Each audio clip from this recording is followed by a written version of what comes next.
Hello friends, তোমরা দেখছো আরবিকের study. তো বন্ধুরা, তোমরা যারা ডাব্লিউপি কনস্টেবলের ফাইনাল রেজাল্টের জন্য ওয়েট করে আছো, তো তোমাদের জন্য আজকের এই ভিডিওটি খুবই গুরুত্বপূর্ণ। তোমরা থাম্বনেল দেখে কিছুটা অবগত হয়ে গেছো। তো তোমরা জানো গতকাল কিন্তু সুপ্রিম কোর্ট থেকে ওবিসি কেসকে উইথড্র করে নেওয়া হয়েছে। তার মানে এখন কিন্তু রাজ্যে 7% রিজার্ভেশন লাগু থাকলো। তাহলে এখন কথা হচ্ছে ডাব্লিউপি কনস্টেবলের ফাইনাল মেরিট লিস্টের ক্ষেত্রে, অর্থাৎ ডাব্লিউপি কনস্টেবল 2024-এর যে ফাইনাল রেজাল্ট আসবে, ফাইনাল মেরিট লিস্ট, সেই মেরিট লিস্টে 7% রিজার্ভেশন লাগু থাকবে নাকি 70% রিজার্ভেশন লাগু থাকবে। তো এটা নিয়েই বর্তমান খুবই জল্পনা চলছে। তো সেটা নিয়েই আজকে আমি এই ভিডিওর মাধ্যমে একটা ক্লিয়ার কাট তোমাদেরকে আপডেট দেওয়ার চেষ্টা করব। তো খুবই গুরুত্বপূর্ণ, যদিও বা সেটা অফিসিয়াল নয়, তবুও তোমাদেরকে আমি সেই আপডেটটা দেওয়ার চেষ্টা করব, খুবই গুরুত্বপূর্ণ। তারপর তোমাদের গতকাল যে 14 তারিখে দেখো এই যে অন স্ক্রিনে একটা নোটিশ ভাইরাল হয়েছে ডাব্লিউপি কনস্টেবলের ট্রেনিংয়ের নোটিশ। তো সেটা নিয়েও আলোচনা করব, সেটার স্বচ্ছতা আমি যাচাই করেছি, সেটা নিয়েও তোমাদেরকে বলবো, এবং তার সাথে তোমাদের জয়েনিংয়ের ব্যাপারটাও বলবো, খুবই গুরুত্বপূর্ণ। তাই তোমরা কিন্তু আজকের এই ভিডিও একদম স্কিপ করবে না। তো ভিডিওটি শুরু করার আগে প্রথমেই বলে নেই, যারা চ্যানেলে নতুন আছো তারা অবশ্যই চ্যানেলটিকে সাবস্ক্রাইব করবে, কারণ এই চ্যানেলে কিন্তু প্রতিনিয়ত পুলিশ পরীক্ষার যে কোনো আপডেট দেওয়া হয় এবং সঠিক আপডেট দেওয়া হয়। তাই প্রতিনিয়ত পুলিশ পরীক্ষার সঠিক আপডেট পাওয়ার জন্য অবশ্যই চ্যানেলটিকে সাবস্ক্রাইব করবে।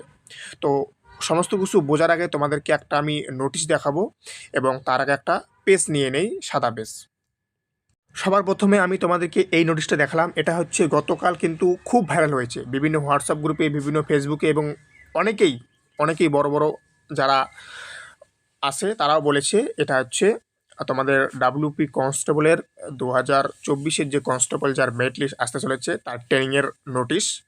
তো দেখো, আমি এটা স্বচ্ছতা যাচাই করেছি, অর্থাৎ এই নোটিশটা আমি অনেক জায়গায় মানে পরীক্ষা করে দেখেছি, অনেকের কাছে জিজ্ঞাসাও করেছি। এই নোটিশটা হচ্ছে সম্পূর্ণ ফেক নোটিশ। ওকে, এটা হচ্ছে কেউ বা তোমাদেরকে বিভ্রান্তি করার জন্য এই নোটিশটি বানিয়েছে। এটা হচ্ছে এডিট করা একটা নোটিশ। এইরকম নোটিশ এখনও পর্যন্ত কোনো ট্রেনিং সেন্টারে যায়নি। আমি পরিষ্কারভাবে তোমাদেরকে বলে রাখলাম, এই নোটিশটা হচ্ছে ফেক নোটিশ। এটা আমি আমি যাচাই করেছি বিভিন্ন ট্রেনিং সেন্টার থেকে। ওকে, তো এটা হচ্ছে সম্পূর্ণ ফেক। তো এটা নিয়ে আমি কিন্তু আমার হোয়াটসঅ্যাপ চ্যানেলে, তোমরা অবশ্যই কিন্তু এই কিউআর কোড স্ক্যান করো, দেখো আমি কিন্তু বলে দিয়েছি এটা হচ্ছে ফেক নোটিশ। ওকে, যারা আমার হোয়াটসঅ্যাপ চ্যানেলে যুক্ত আছো তোমরা জানো, আমি কিন্তু সেখানে বলে দিয়েছি গতকালই। তো এখন কথা হচ্ছে, তোমরা জানো যে গতকাল হচ্ছে ওবিসি কেসটাকে উইথড্র করে নেওয়া হয়েছে রাজ্য সরকারের পক্ষ থেকে। তাহলে তোমরা জানো যে বিধানসভায় কিন্তু নতুন সরকার কিন্তু বিধানসভায় ওবিসির যে কেসটা, ওবিসি কিন্তু 7% যে রিজার্ভেশন সেটা কিন্তু বিল পাস করেছে। তাহলে এখন কথা হচ্ছে, আমাদের ডাব্লিউবিপির ফাইনাল রেজাল্টের ক্ষেত্রে তাহলে কি 7% লাগু হবে? তো তোমাদেরকে আর একটা আমি রায় তোমাদেরকে দেখে নাও অন স্ক্রিনে, যেটা নিয়ে আমি অলরেডি তোমাদেরকে ভিডিও করে দিয়েছি, তোমরা চাইলে দেখে আসতে পারো। তো দেখে নাও আগে সেই রায়টা। এই যে রায়টা দেখতে পাচ্ছ, এটা হচ্ছে 2024-এর 22শে মে কলকাতা হাইকোর্টের ডিভিশন বেঞ্চ বিচারপতি রাজাশেখর মান্থা এবং বিচারপতি তপব্রত চক্রবর্তী এই রায়টা দিয়েছিল। তো এটা নিয়ে আমি আজকে বেশি ডিটেলসে যাব না, অলরেডি আমি এটা নিয়ে ভিডিও করে দিয়েছি, তোমরা চাইলে দেখে আসতে পারো।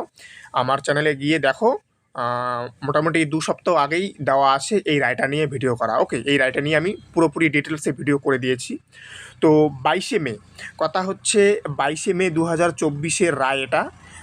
ডিভিশন বেঞ্চ, কলকাতা হাইকোর্টের ডিভিশন বেঞ্চ থেকে এই রায়টা দেওয়া হয়েছে। বিচারপতি রাজশেখর মান্থা এবং বিচারপতি তপব্রত চক্রবর্তীর ডিভিশন বেঞ্চ কিন্তু এই রায়টা দিয়েছিল। তো এখানে কিন্তু যে 77টি কমিউনিটিকে বাতিল করা হয়েছিল, এবং বর্তমানে তোমরা জানো 66টি সম্প্রদায় কিন্তু লাগু থাকলো রাজ্য সরকারের, অর্থাৎ রাজ্যে ওবিসি কিন্তু 66টি সম্প্রদায় লাগু থাকলো। তো এখন কথা হচ্ছে, তোমরা জানো ডাব্লিউপি কনস্টেবল হচ্ছে 22শে মে 2024-এ 22শে মের আগের নোটিফিকেশন।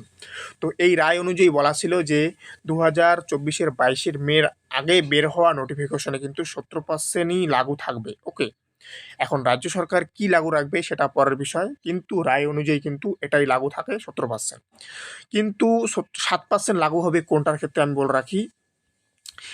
তোমরা জানো যে ডাব্লিউবি এসএসসি গ্রুপ সি এবং গ্রুপ ডি কিন্তু পরীক্ষা হয়েছে, সেখানে কিন্তু 7% রিজার্ভেশন লাগু থাকবে। ওকে, অনেকে হয়তো আমাকে খারাপ মন্তব্য করলেও করতে পারো, তাতে আমার কিছু যায় আসে না, যাদের খারাপ মন্তব্য করার আছে করে নাও, কিন্তু যেটা নিয়ম সেটাই হবে। ডাব্লিউবি এসএসসি গ্রুপ সি এবং গ্রুপ ডির ক্ষেত্রে 7% রিজার্ভেশন লাগু হয়েই কিন্তু রেজাল্ট আসবে, এবং রেজাল্ট আসলো বলে অর্থাৎ তোমাদের কিন্তু খুব দ্রুত ডাব্লিউবিএসএসসি রেজাল্ট আসতে চলেছে, এবং তার সাথে ডাব্লিউবিরও রেজাল্ট আসবে। কিন্তু ডাব্লিউবিপির ক্ষেত্রে কিন্তু 70% রিজার্ভেশন লাগু হওয়ার সম্ভাবনা সবথেকে বেশি রয়েছে, এবং ডাব্লিউবিএসএসসি গ্রুপ সি এবং গ্রুপ ডির ক্ষেত্রে কিন্তু 7% রিজার্ভেশন লাগু হবে এই রায় অনুযায়ী। অর্থাৎ বর্তমানে তোমরা যে রায়টা দেখতে পাচ্ছ এটা নিয়ে আমি কিন্তু অলরেডি ভিডিও করে দিয়েছি, তো আর বেশি ডিটেলসে যাব না।